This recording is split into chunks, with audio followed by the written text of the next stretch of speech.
Hello and welcome back to another episode of You and I for the Kenai. I'm here with Koebryn today. Eric's in class right now. I think he's either learning about behavioral neuroscience or I don't know. I don't remember what his other class was this morning, but I'm sure it was something eloquent and long and lengthy. So we're missing him today. Pierre is also gone. She's got like other things to do, I guess, but whatever. She has a life or whatever. Yeah, nerd. I'll cut that out. But most importantly, we're here with Andrew today. Andrew's here to tell us a little bit about himself and his recovery story today. Andrew, how's it going, man? Pretty good. Pretty good? And we were talking about the fair earlier. Andrew's disappointed doesn't get to go see Shinedown. I heard you dropping some knowledge on Kobe about music. Yes, Yeah? You like music? I do. Is that like your thing? Like when people ask, like, what does Andrew like? They're like, music. Yes. That guy likes. What kind of music do you like? I like any kind of music that comes to me, like classic, hard rock, rap, R&Bs, like any kind of music. Nice, man. That's pretty awesome. All right, back on track here. So, where are you from, man? I'm from Nenana, and I moved here in August. In August? Where's Nenana? Between Anchorage and Fairbanks. Oh, okay, so from the interior. How'd you end up over here? I had a roommate that was a user, and my mom was taking action, and she wanted me to move here. Oh, that's cool. That's cool. Speaking of, so did you live with your mom growing up? I did. You did? In Nenana? Yes. So, I've never actually heard of Nenana ever in my life. We played against them in high school basketball. Yeah. I remember playing against a team. What's Nenana like? What size is it? It's like Kenai, Soldana, or maybe more like It's Nanelchik size, or it's pretty small pretty small. compared to here. Yeah, gotcha. So you think there's like maybe 1,000 people there? Maybe. Yeah. Yeah. Gotcha. So what was it like growing up in a small town from your experience? That's small. It's pretty small.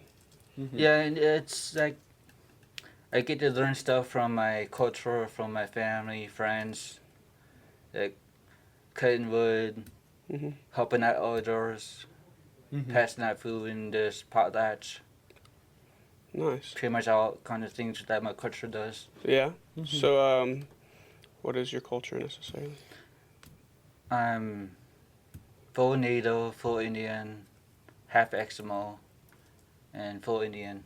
Yeah. So what was your childhood like growing up? What did you like to do? What were some of your favorite activities as a kid? Some of your fondest memories? I used to like hang out with my friends, like at the park, and play a little bit of fun with them and just hang out. Yeah. That's cool. So, is it, so like elementary, middle, high school, or is it all in one? Or Yeah. like, yeah?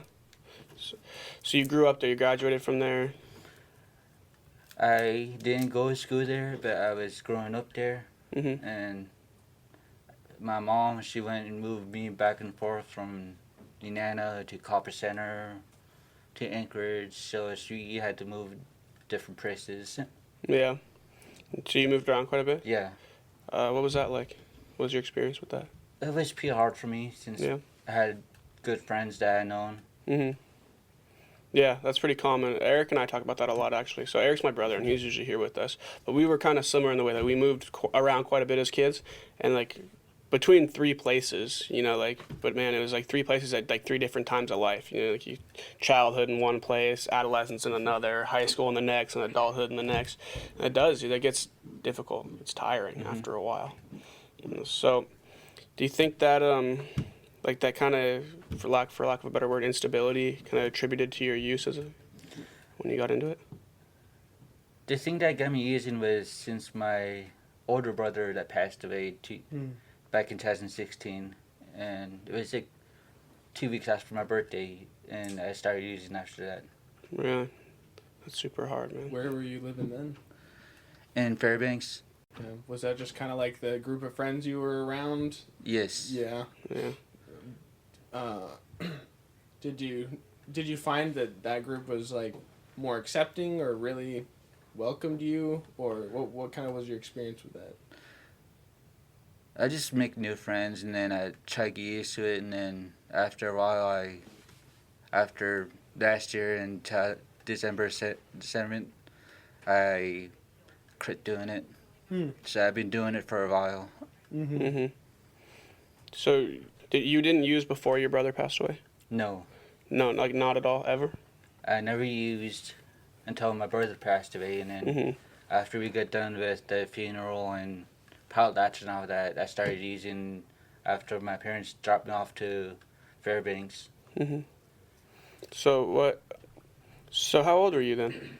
I was 22. 22. So you didn't use until you were 22? Yeah. No, Yeah. Not that like there was no build up. You didn't drink. You didn't smoke weed or anything. That was just kind of like not your thing. Yeah. Oh, okay. Yeah. Gotcha. Do you have friends that did? And like, I do, and I still have them on my Facebook, and mm-hmm. I talk to them, see how they're doing, and I don't talk much to them if they're using. Yeah. So you don't use until you're 22, and so what? For about a year or so, Yes. from 17 to December of 18. Mm-hmm. So what was that year like? It was pretty hard for me, Yeah. and it was like I was pushing away my sister and my nephew and my friends that I known. I pushed them away when I was using. Mm-hmm. So what were you using? I was using meth, and then stopped doing that, and then I was doing weed, Mm-hmm. then started drinking after. Yeah. So you get dropped off after your brother's funeral, and was meth the first thing you tried? Yes. If you don't mind me asking, how'd that come about? I was smoking it when my friend had it, and the thing is, after that I tried it once, and then I didn't like it, so I just walked off from my friend. Yeah. So did they drop you off like this friend's house? No, I usually go walk around the streets Mm-hmm. and make new friends. Yeah. Interesting. That's just like, because that's, I mean, it's super different than a lot of the stories you hear. Obviously, usually when the stories we hear, like, there's a lot of build up, right? Or like kids start using early in adolescence. Like when you're really curious about these kind of things, and especially if you're growing up in a place where it's happening a lot.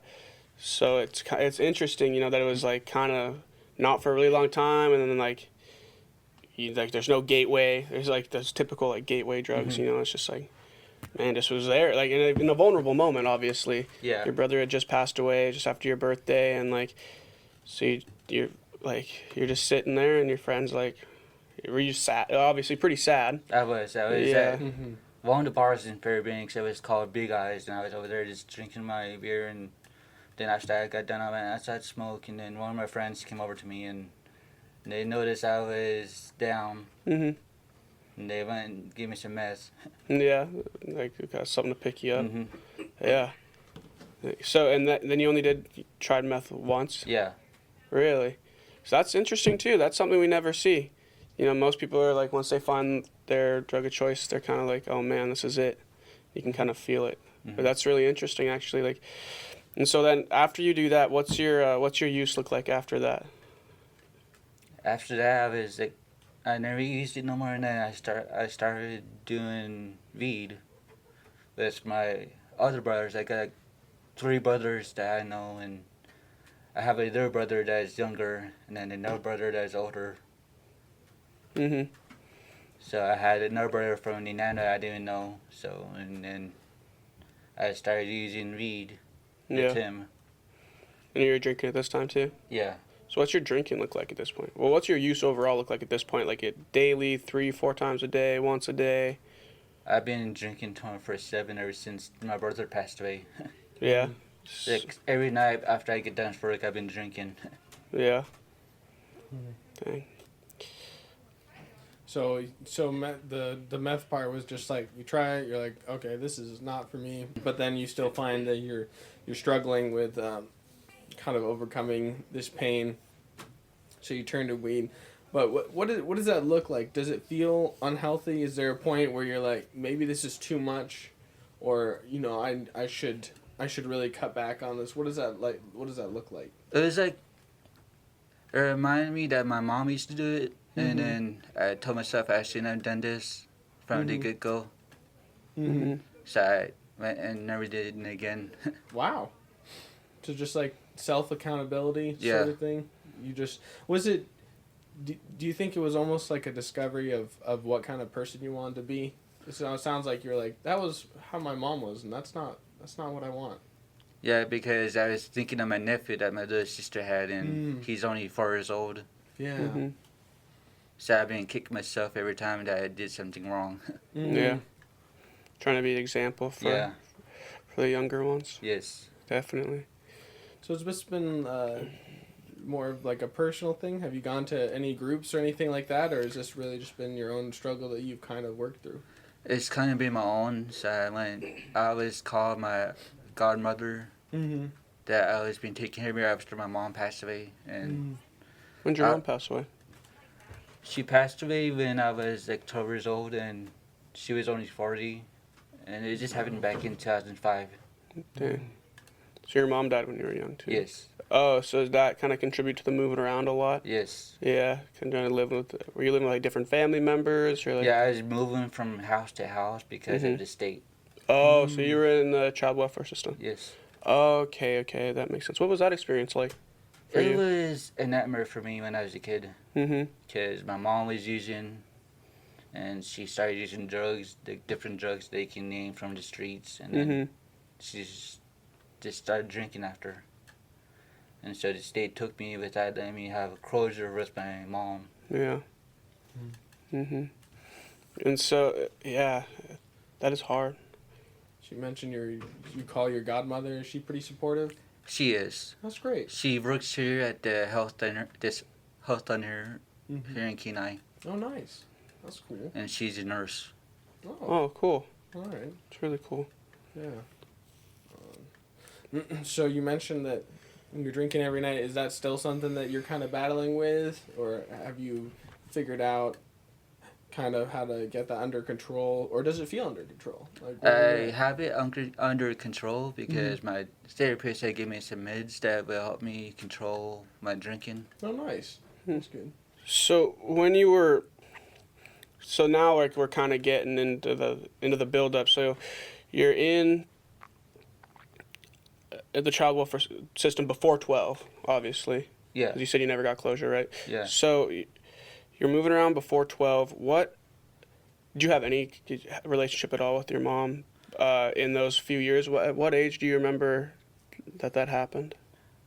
When I was 8, the state took me.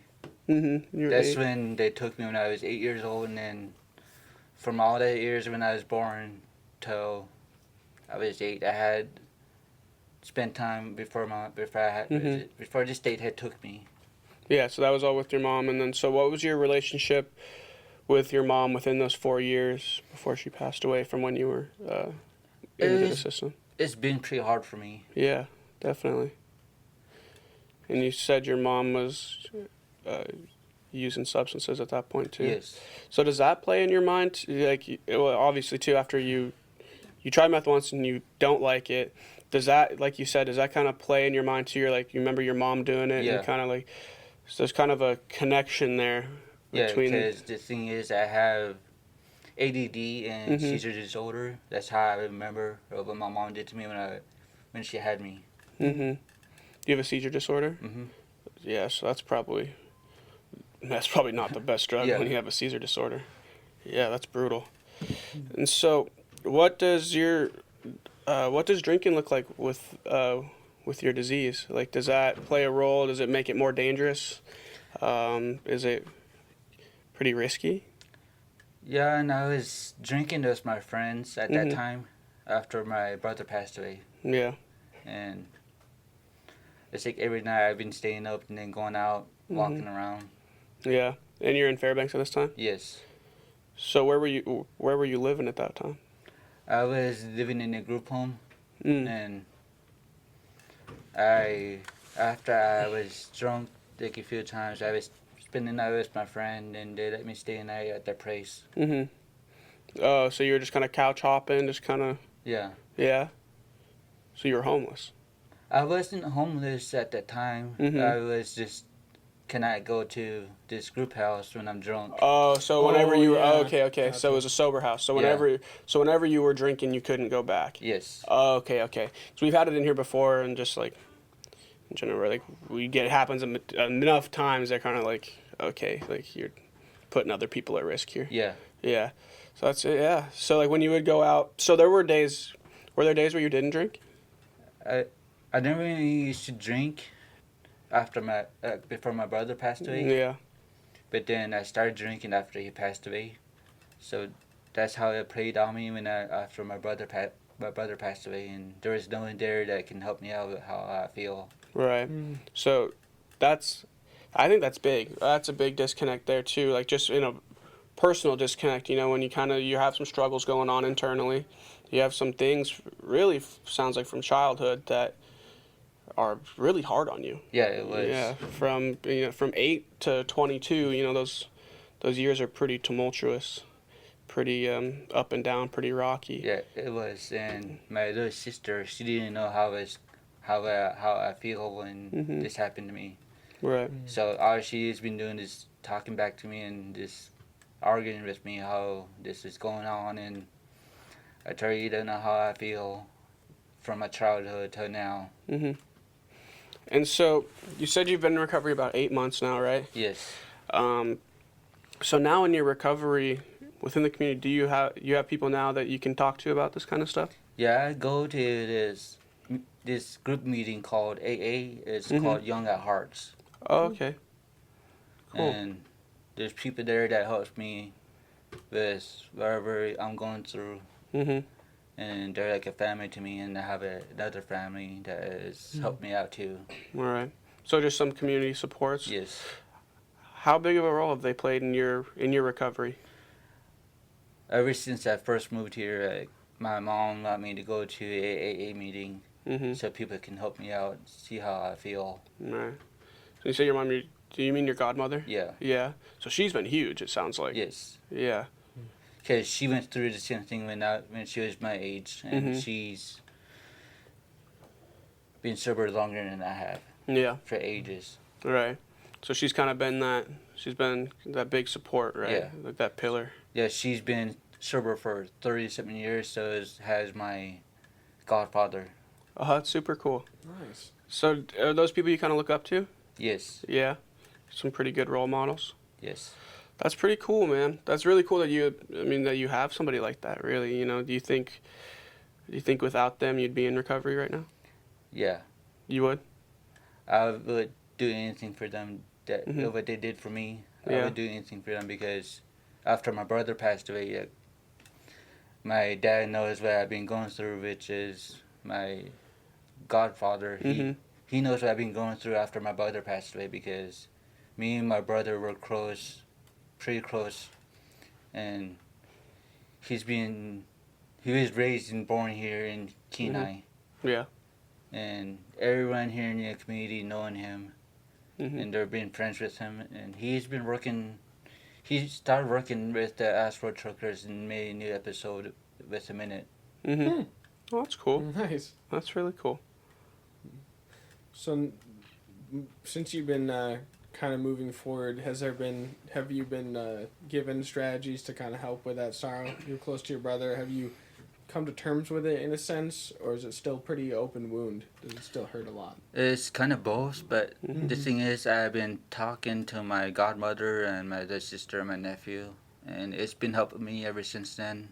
Awesome. I think that's really a kind of like a testament to support, and like you said, that you were just looking for someone who could kind of listen, kind of hear you out, how you felt. And I mean, that makes me think of my friends in need, or potentially how important that is to have someone to talk to you, because it might change your life. I mean, it might change their life.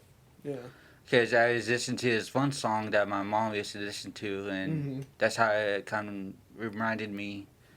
And it was by Bill Redder. It's called "Lean on Me." Oh yeah. Gotcha. Good one. Yeah. I think we all kind of need that person, you know what I mean? Or people, or support, there's kind of one of these things, like, a thing in life where, like, it's hard to go through alone, you know what I mean? Like, first of all, it's long. You know what I mean? Like, for a lot of people, you know, the average person lives to be like, what, 75? It's a lot of years to hang out by yourself. You know what I'm saying? Like, that's a lot of time.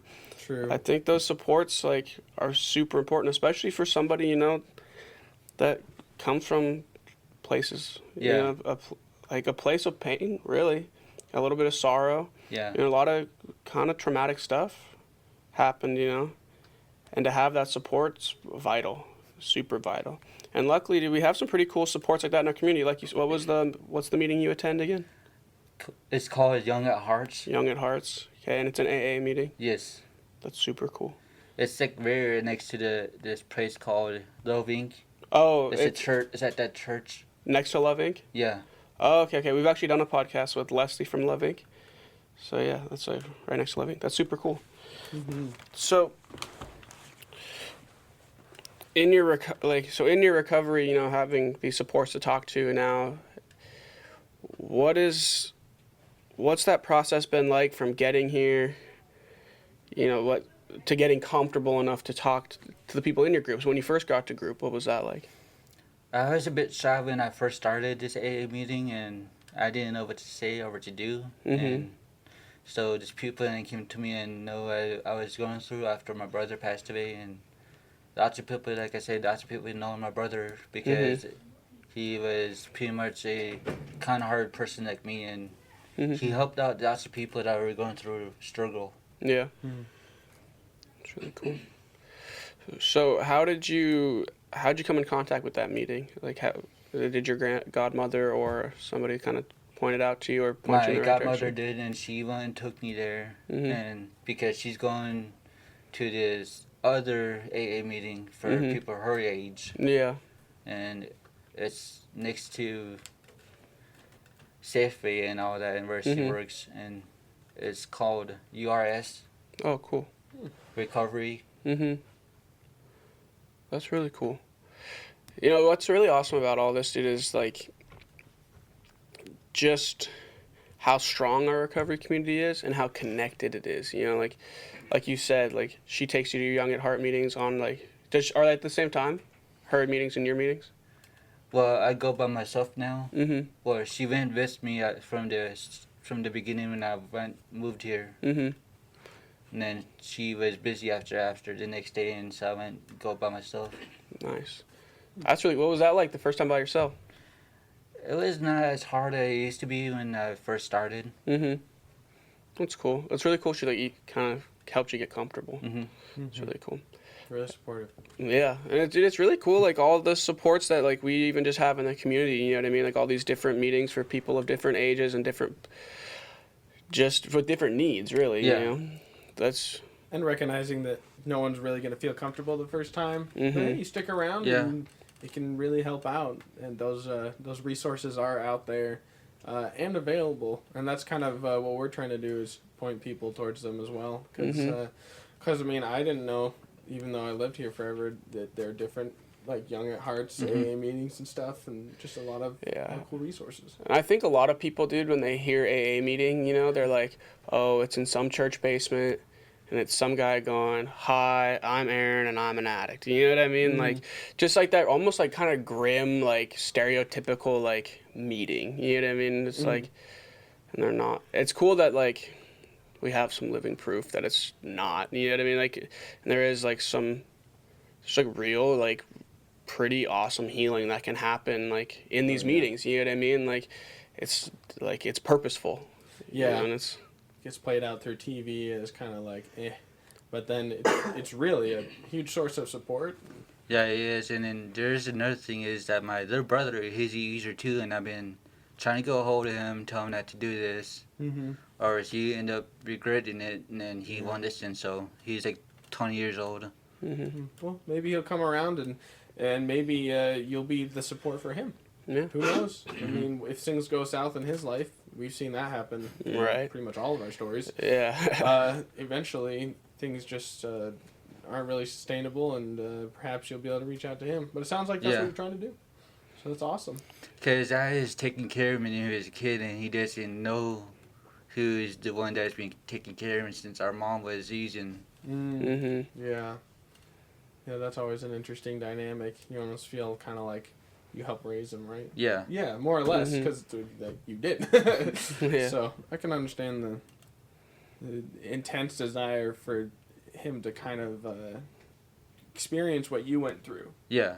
And kind of get that frustration. Because I don't know how close he was with your brother, but I'm assuming it was a struggle for him as well. Yeah, and just like I said, all my family is still going through this Yeah. hard times because our mom passed away and our brother passed away, and then all of our other family members passed away too.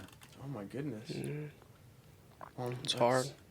Yeah, it's awesome that you're staying strong though, and looking for support. It's hard to even get support. Like, it's hard to set aside your pride and be like, I need someone to help me, or I need to talk to someone. Especially, I think it's almost like an Alaskan thing. Yeah. So, I can do this. Yeah. Punch a bear. But really, you're sad, and you need to reach out. But yeah, it takes you got to set aside some pride for that. Yeah, I think we've said this before, dude. It takes a lot of not a lot of skills necessarily, but like some learned skills, obviously, like being able to be vulnerable in those kind of circumstances and like ask for help, or like go to the meeting and actually talk. You know what I mean? And like really put yourself out there and like kind of air out some dirty laundry, dude. Is like